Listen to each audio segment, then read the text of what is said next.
और यही हुआ, यही रिजोल्यूशन पास हुआ, यही निर्णय हुआ।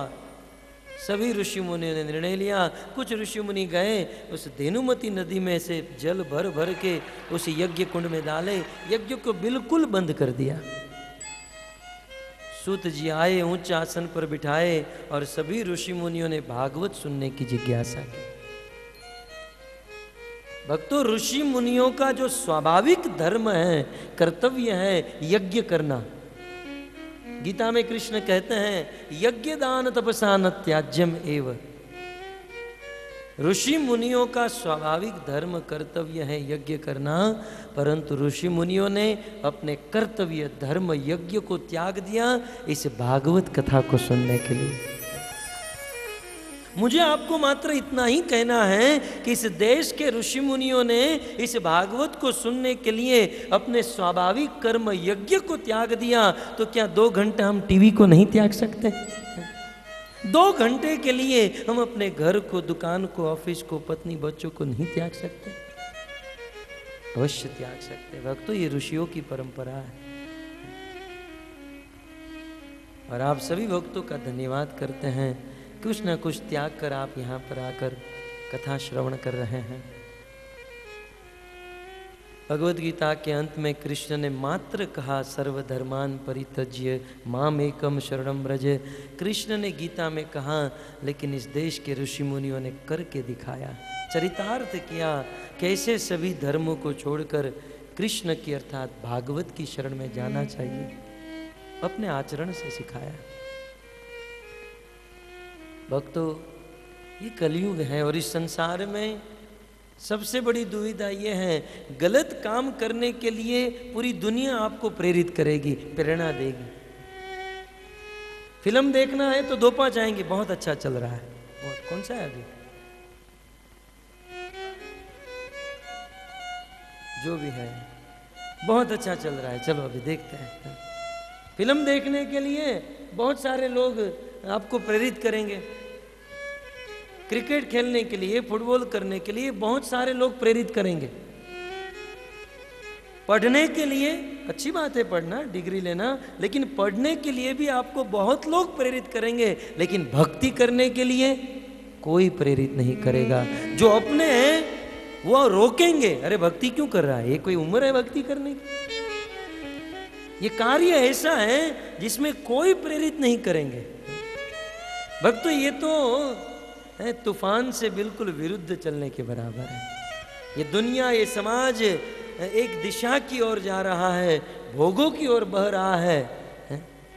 नदी में पानी बहता है ना, जिस डायरेक्शन में पानी जा रहा है उस डायरेक्शन में तैरना बहुत आसान है, लेकिन ऑपोजिट डायरेक्शन में तैरना ये बहुत कठिन है। भक्तों, आज दुनिया का डायरेक्शन जो है, ये वेग जो है भोगों की ओर है, भजन की ओर किसी का वेग नहीं, कोई प्रेरणा नहीं, कोई उत्साह नहीं। गलत काम करने के लिए 50 मिल जाएंगे। पान मावा की दुकान में कोई सिगरेट पी रहा हो, भक्त लोग प्रसाद उतना बांट कर नहीं खाते जितना ये लोग सिगरेट बांट कर पीते हैं या शराब बांट कर पीते हैं। कोई संबंध, कोई व्यवहार, कुछ नहीं, पियोगे, कोई संबंध नहीं। फिर भी इस संसार में ये पाप, ये दुर्गति इतनी तेज चल रही है और इसमें प्रेरणा देने वाले बहुत लोग, परंतु भजन में एक सगा भाई भी प्रेरणा नहीं देता है कि आप भजन करो। एक भाई यदि कथा सुनने आया तो दूसरा जलता है कि ये क्या ऑफिस छोड़कर चला गया, काम छोड़कर चला गया। कलयुग है भक्तों, ये नहीं मिलेंगे आपको, कलयुग। किसी के पति नहीं चाहते मेरी पत्नी जाए, किसी की पत्नी नहीं चाहती मेरा पति जाए। ये तो बिल्कुल है उस वेग से विरुद्ध चलने के बराबर है। लेकिन किसी कवि से सुना था, लहरों के साथ तो हर कोई तैर सकता है, लेकिन सच्चा वीर वो है जो लहरों को चीर के आगे बढ़े। सच्चा पुरुष वो है जो लहरों को चीर कर आगे बढ़े, और आप लोग लहरों को चीर कर आए हो। आप सबका धन्यवाद करते हैं। हरे कृष्णा कृष्णा कृष्णा हरे हरे, हरे राम हरे हरे। नहीं तो भक्तो भजन करने वाले को कौन उत्साह देता है? આપણા સમાજમાં કોઈક એક ભગત થયો ને તો એમ કે એ બાવો થઈ ગયો છે, હવે એનું કાંઈ નથી હાલતું, હવે એ કાંઈ કામનો નથી રહ્યો, ऐसा कहते हैं। भजन करने वाले कुछ काम के नहीं रहे अभी, वास्तव में भजन करने वाले ही काम के हैं।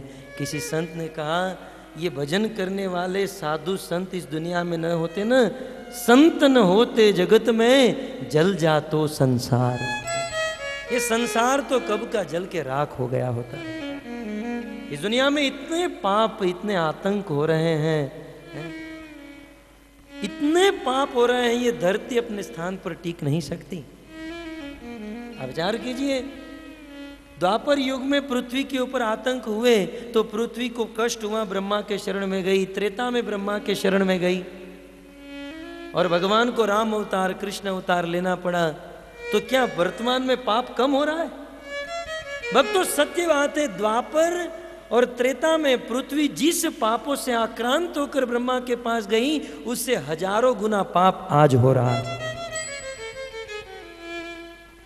उस समय पृथ्वी के ऊपर जितने पाप थे उससे हजारों गुना पाप आज हो रहा है, लेकिन फिर भी पृथ्वी अपने स्थान पर खड़ी है। केवल एक चीज से इस संसार में आज भी कुछ ऐसे संत है, महात्मा है जो भगवान की शुद्ध भक्ति करते हैं। यदि ऐसे संत इस दुनिया में न होते तो ये संसार कब का जलकर राख हो गया होता। लेकिन ये बात संसार के लोग क्या जाने, बस हवे का नहीं। भक्तों हृदय से कहते हैं, स्वयं भक्ति न कर सके कोई बात नहीं, लेकिन जो कर रहा हो ना उसे प्रेरणा देनी चाहिए। अमित भाई ने बहुत प्रेरणा दी है मुझे, बिल्कुल अपना छोटा भाई मानते हैं, लाला लाला ही कहते हैं, भले मैं लाल गोविंद दास हूं,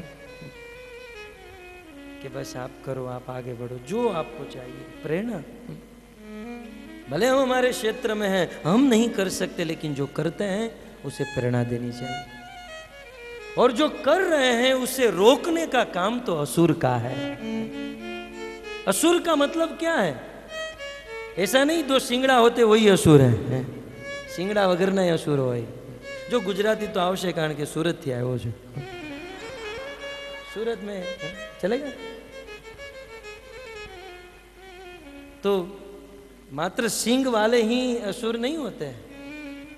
असुर क्या है? शास्त्र में देवता और असुर की परिभाषा दी गई। द्वै भूते लोकेस्मिन, अस्मिन लोके द्वै भूते, इस लोक में, इस संसार में दो प्रकार के लोग होते हैं पहले से ही। द्वै भूते लोकेस्मिन, दो प्रकार के लोग इस दुनिया में हैं। कौन? देव आसुर एवच, एक है देवता और एक है असुर। तो किसी ने पूछा देवता और असुर की परिभाषा क्या? तो वहां पर ऐसा नहीं कहा गया जिसके सिंह होते हैं वो असुर, नहीं। विष्णु भक्ता सुरा प्रोक्ता, जो भगवान विष्णु की, राम की या कृष्ण की भक्ति करते हैं वो देवता है, और उससे बिल्कुल विपरीत ऑपोजिट चलते हैं वो असुर है। विपरीत चलने वाले असुर। तो श्रीमद् भागवत, इस देश के समस्त ऋषि मुनि भागवत सुनने के लिए एकत्रित हुए, सूत जी के चरणों में बैठकर भागवत सुनने की जिज्ञासा की। भक्तों कई बार कुछ लोग कहते हैं ये लोग ने अब नया शुरू किया है, अरे आ लोग नऊ आयदरू से, ये नया नहीं है। वास्तव में ये भागवत कथा इस प्रकार से एक साथ बैठकर किसी से भागवत सुनना, यही हमारे राजाओं की और ऋषियों की परंपरा है। हम भागवत में, इतिहास में सुनते हैं, चाहे राजा भरत, इस देश का नाम भारत कहाँ से हुआ? भक्तों इस देश का नाम अजनाब वर्ष था। ये देश, ये पूरा ब्रह्मांड जो है, महाराज प्रियव्रत के 10 पुत्र थे, 3 तो सन्यासी बने, लेकिन 7 पुत्र को स्वात द्वीप का राजा बनाया। 7 द्वीप हैं और उनमें से बिल्कुल बीच में जो द्वीप है वो है जम्बू द्वीप। और उस महाराज प्रियव्रत के 7 पुत्र को राजा बनाया और जम्बू द्वीप के राजा बने अग्निग्रह। राजा अग्निग्रह के 9 पुत्र हुए तो उन्होंने जम्बूद्वीप को 9 खंड में विभाजित कर दिया, और उनमें से एक था अजनाब वर्ष, अजनाब खंड, और उसके राजा बने महाराज नाभि।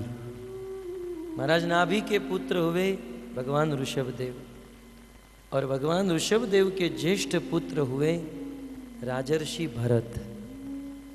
राजर्षि भरत ने इतना सुंदर शासन किया, इतना सुंदर शासन, वे प्रतिदिन यज्ञ करते थे।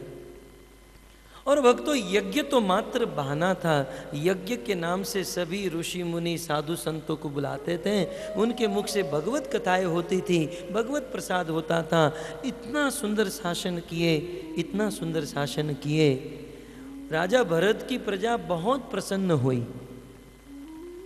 राजा भरत की प्रजा इतनी प्रसन्न हुई, सदियों से जिस देश का नाम अजनाब वर्ष हुआ करता था, प्रजा ने उस देश का नाम अजनाब वर्ष निकालकर अपने राजा के नाम से इस देश का नाम भारत रख दिया। इस देश का नाम भारत राजा भरत से हुआ। क्यों? क्योंकि उन्होंने अपनी प्रजा को प्रसन्न किया था। किस प्रकार से? इस प्रकार भागवत कथा के आयोजन, सत्संग के आयोजन करके प्रसन्न किए थे। राजा का यही कर्तव्य है। तो भक्तों, सभी ऋषि मुनि भागवत कथा सुनने लगे।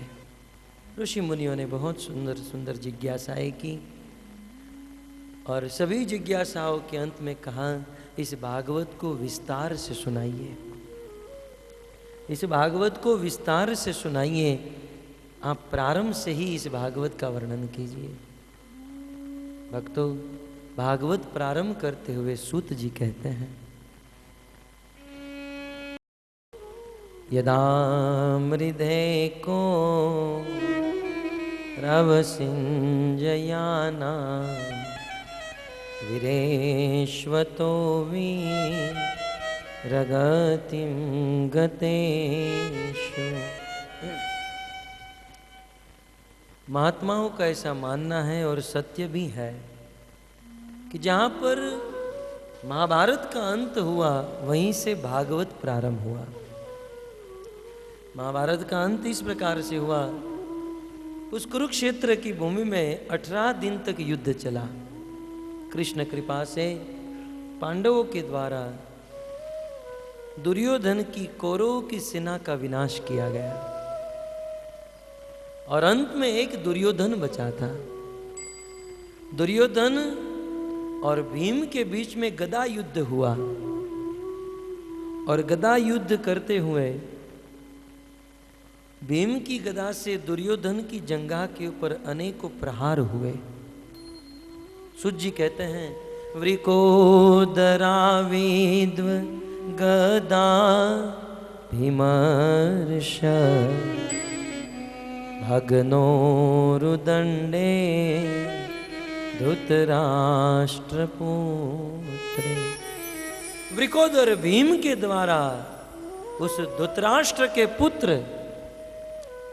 दुर्योधन की जंघा को भग्न किया गया। भग्नोरुदंडे, उस जंघा को तोड़ दिया, और दुर्योधन मरणासन स्थिति में आ गया।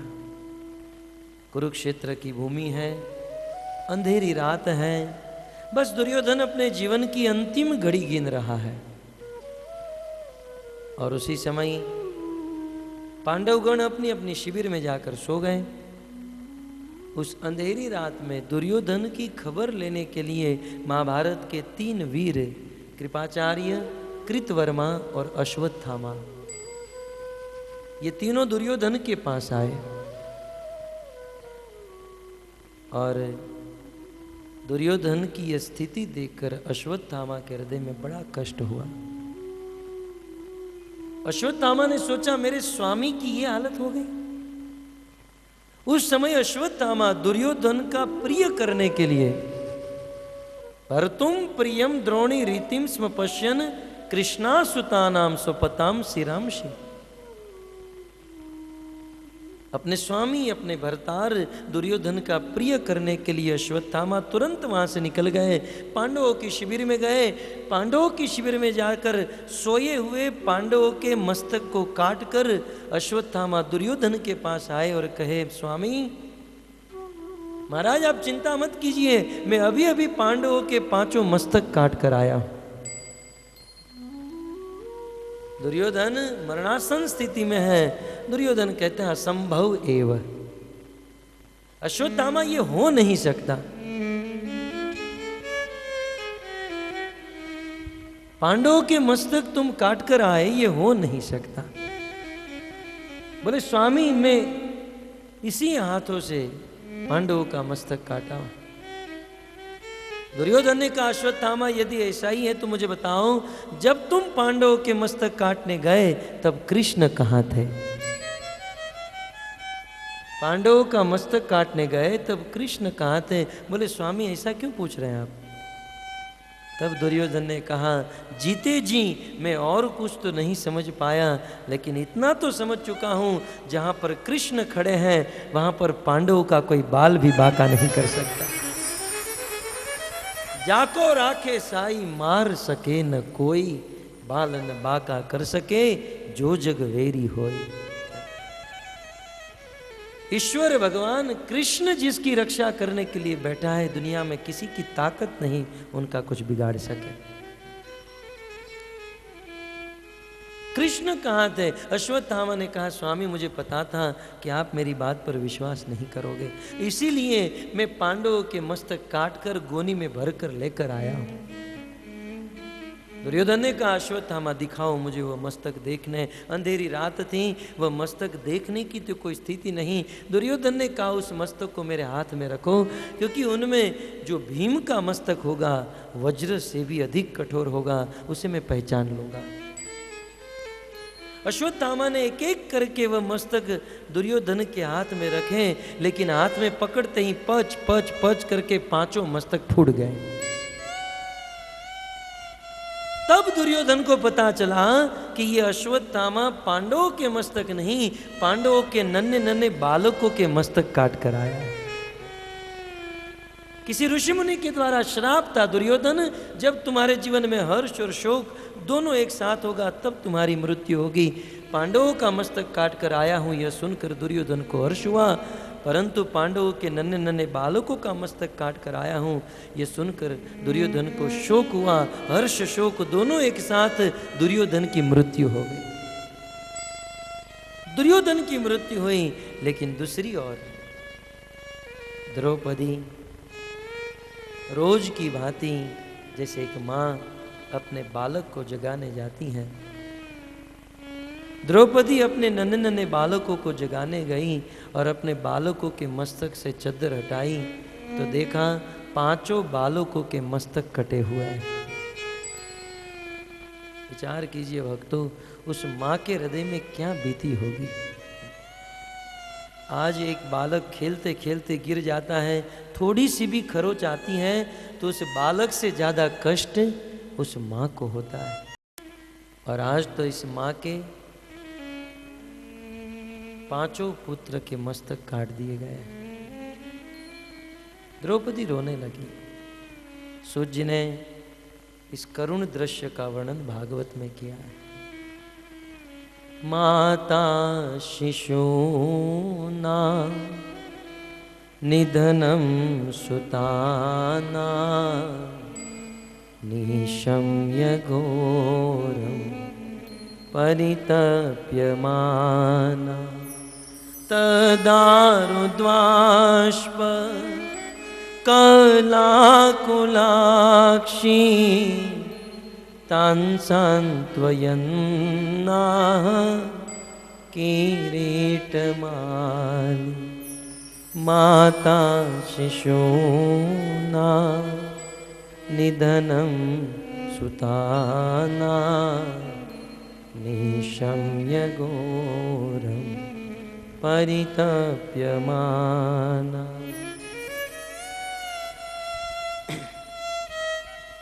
जैसे ही द्रौपदी ने देखा 5 बालक के मस्तक कटे हुए, रोने लगे। भक्तों, जैसे एक कोमल सी लता सूख जाए,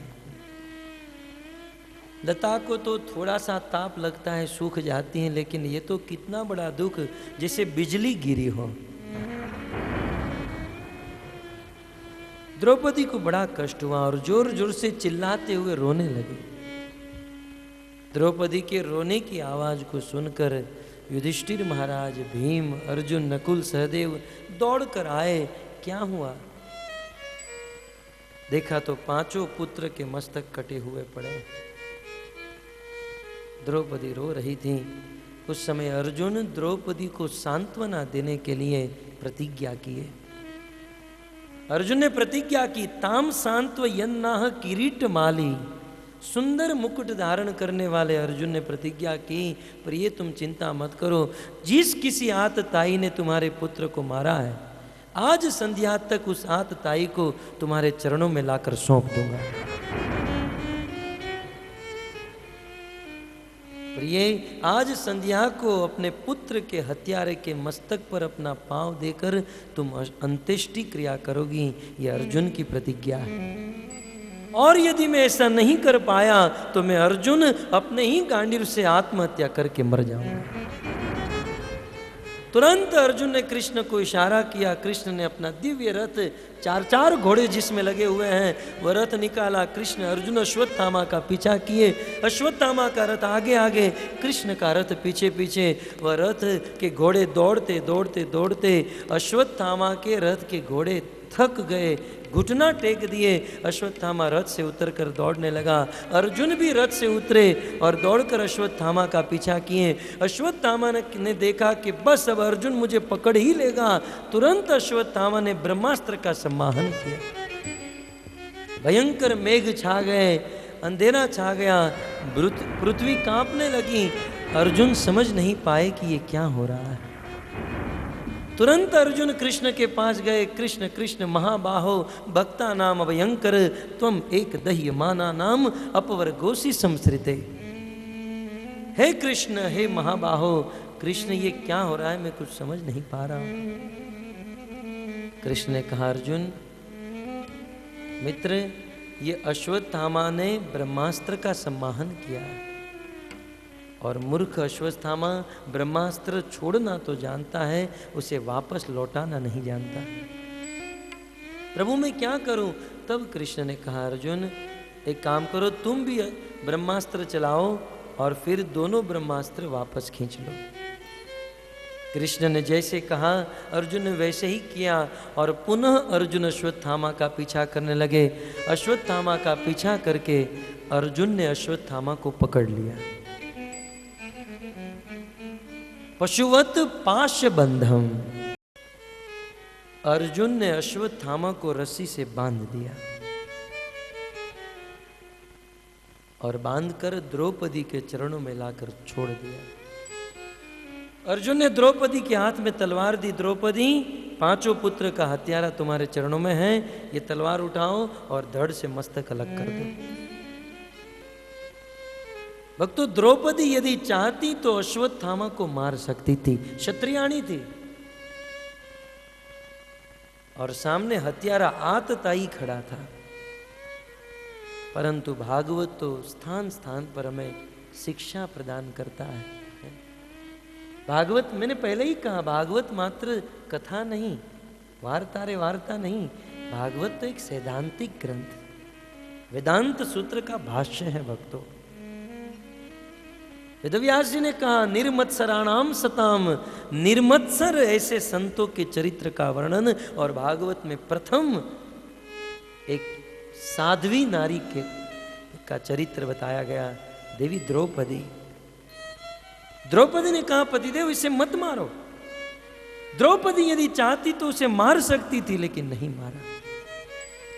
अर्जुन ने बार बार कहा, मेरी प्रतिज्ञा है, इनको मारना ही पड़ेगा।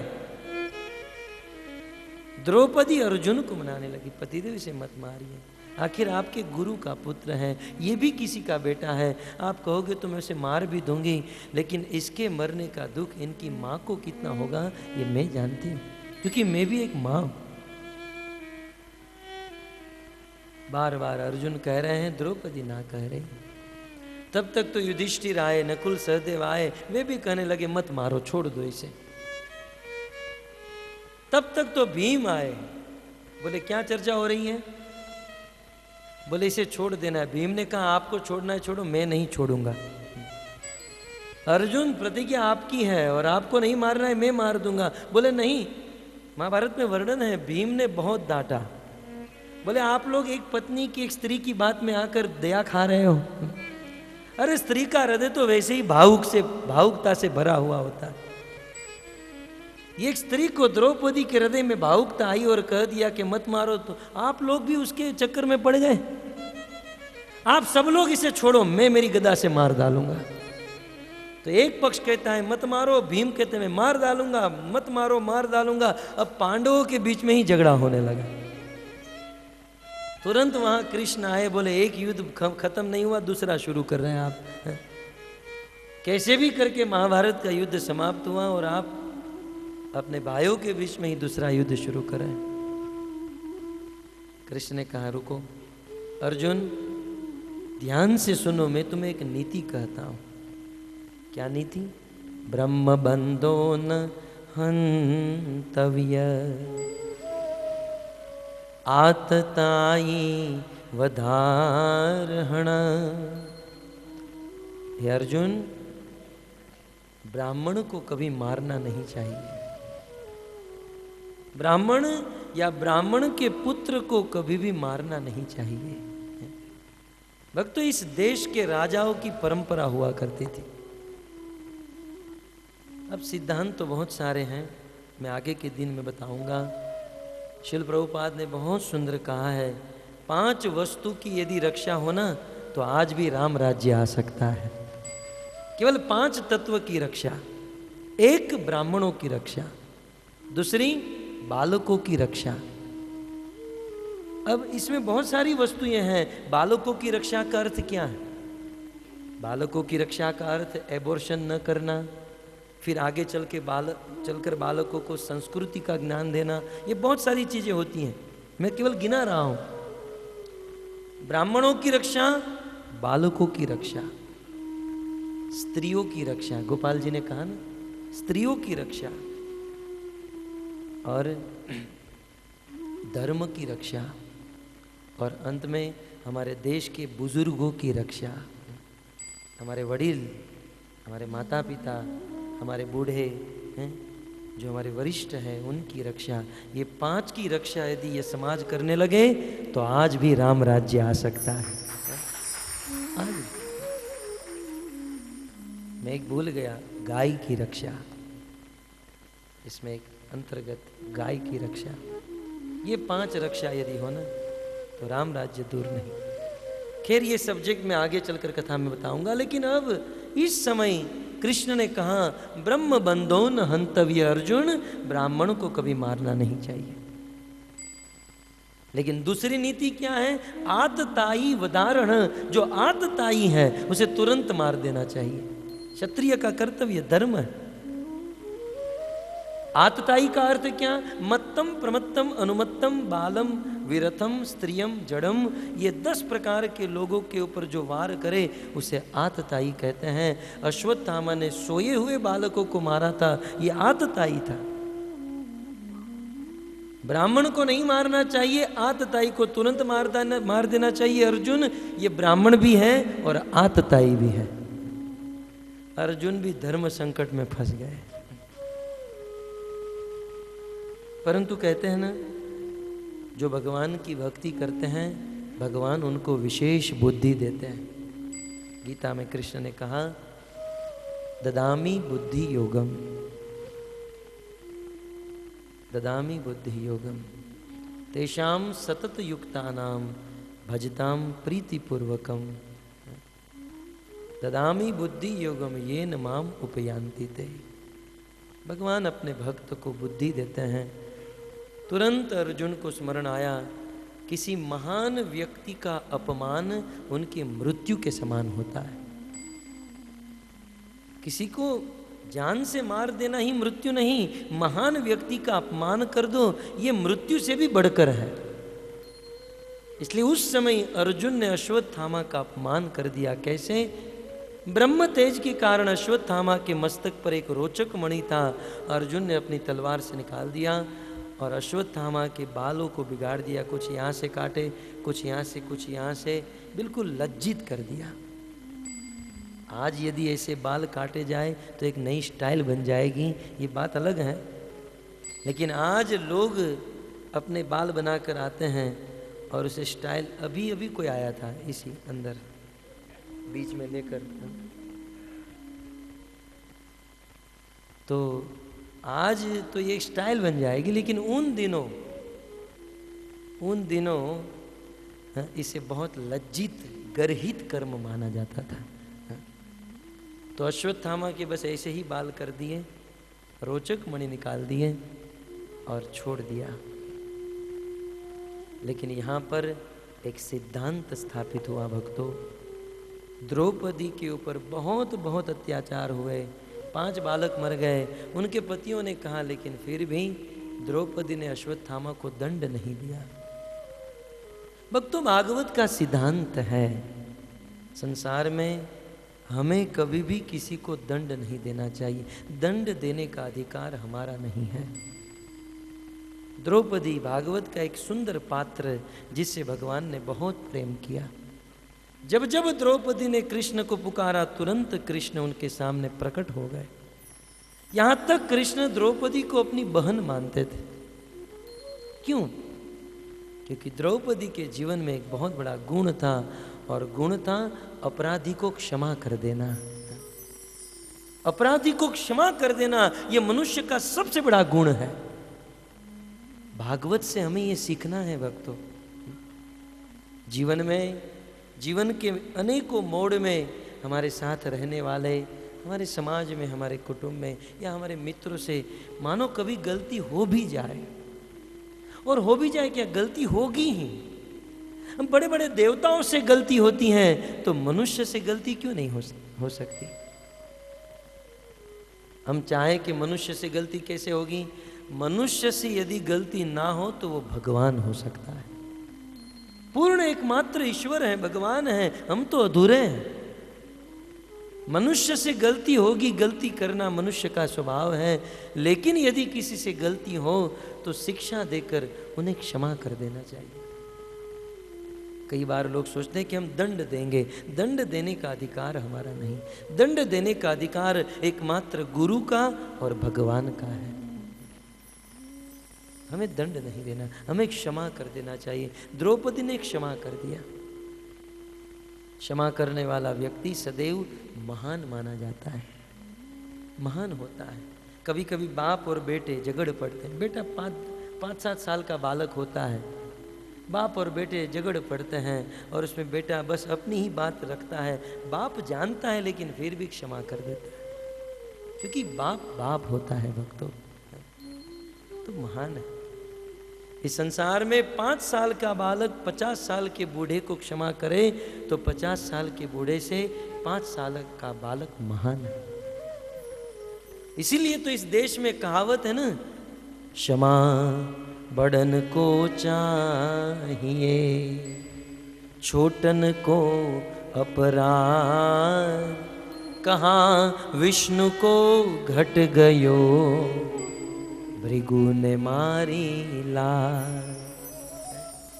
क्षमा बड़न को चाहिए, जिसका विशाल हृदय है, विशाल मन है, वे दूसरों को क्षमा कर देता है।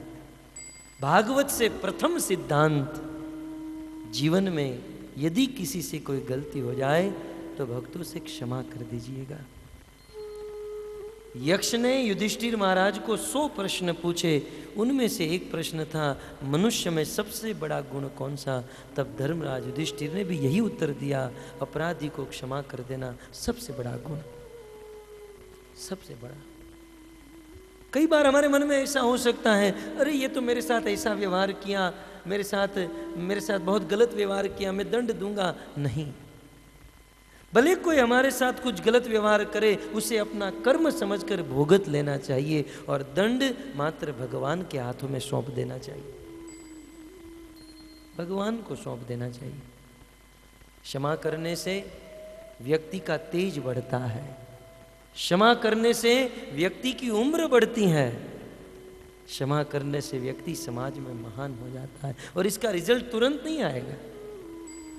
आप किसी को क्षमा करोगे तो उसका रिजल्ट तुरंत नहीं मिलेगा, लेकिन कुछ साल, कुछ समय के बाद वे सब लोग आपके चरणों में झुकेंगे यदि आप क्षमा करोगे।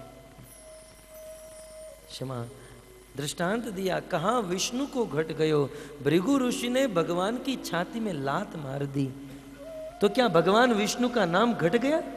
भगवान विष्णु बदनाम हो गए? नहीं, तीनों लोक में भगवान की कीर्ति अमर हो गई। क्षमा करना चाहिए। द्रौपदी ने क्षमा किया। भागवत का प्रथम महिला, प्रथम चरित्र, प्रथम सिद्धांत क्षमा करे। तो भक्तों, ये सब चरित्र, ये सब गुण हमारे जीवन में धारण करने के लिए ही भागवत है। भागवत मात्र मनोरंजन नहीं, हाँ भागवत मनोरंजन है, लेकिन मात्र मनोरंजन नहीं, भागवत तो एक जीवन परिवर्तन करने का ग्रंथ है। अतः इस भागवत को हम सुनेंगे और भागवत से अनेकों उपदेश, अनेकों कथा, अनेकों सिद्धांत, शिक्षा जीवन में उतार कर हमारे जीवन को परिवर्तन करेंगे। आज कथा का प्रथम दिन था, कथा शुरू होने में विलम्ब हो गया, इसलिए कथा समाप्त करने में भी 12 मिनट का विलम्ब मैंने भी कर दिया। कल से समय से शुरू होगा और कथा समय से समाप्त होगी। शेष 4 दिन की कथा बची हैं और हॉल में जगह भी बची है। सभी भक्तों से निवेदन है कि आप सभी भक्त अपने साथ अपने मित्रों को, स्नेही स्वजनों को लेकर आइए और इस भागवत कथा का स्वयं लाभ लीजिए, दूसरों को लाभ दीजिए। कल मकर संक्रांति है, उत्तरायण है। मकर संक्रांति के दिन पतंग उड़ाना ही कोई बड़ी चीज़ नहीं है। उड़ाना है तो सुबह जाकर 2-3 उड़ा कर आ जाइएगा, क्योंकि दूसरे की काटना ये तो हमारी आदत पड़ गई है। हालांकि उस आदतों से बचना होगा। तो कल उत्तरायण के ऊपर कुछ प्रवचन होगा। और भक्तों, मकर संक्रांति साल का पवित्र दिन है। इस दिन में किया गया कार्य अनेकों गुना पुण्य देता है। इसलिए आप सभी भक्तों से निवेदन करते हैं, आप अपने अपने क्षेत्र में जहाँ जहाँ आप पुण्य करना चाहो, तो कल का दिन बहुत महान दिन है। गाय को घास खिलाना, ब्राह्मणों को दान देना, वैष्णवों को भोजन देना, जहाँ देना चाहो वहाँ आप अपनी अपनी योग्यता से, अपनी अपनी स्थिति से अवश्य दान कीजिएगा। मैं भी आज सोच रहा था कि बच्चों को लेकर कहीं तो जाना चाहिए। कुछ पुण्य, केवल बोलना कोई बड़ी चीज़ नहीं है, आचरण भी होना चाहिए। तो अवश्य पुण्य कीजिएगा। और सबसे बड़ा पुण्य है भागवत में आकर बैठना। तो दिन में और कुछ करो या न करो, शाम को अवश्य भागवत कथा में आप ठीक 7 बजे यहाँ पर आ जाइए। 6:30 बजे कीर्तन शुरू हो जाएंगे, 7 बजे कथा शुरू होगी। आप सब लोग इस कथा में आइए और इस दिव्य पुण्य का लाभ लीजिए। हरे कृष्ण। ग्रंथराज श्रीमद् भागवतम महापुराण की, श्रील प्रभुपाद की, निताय गौर प्रेमानंदे।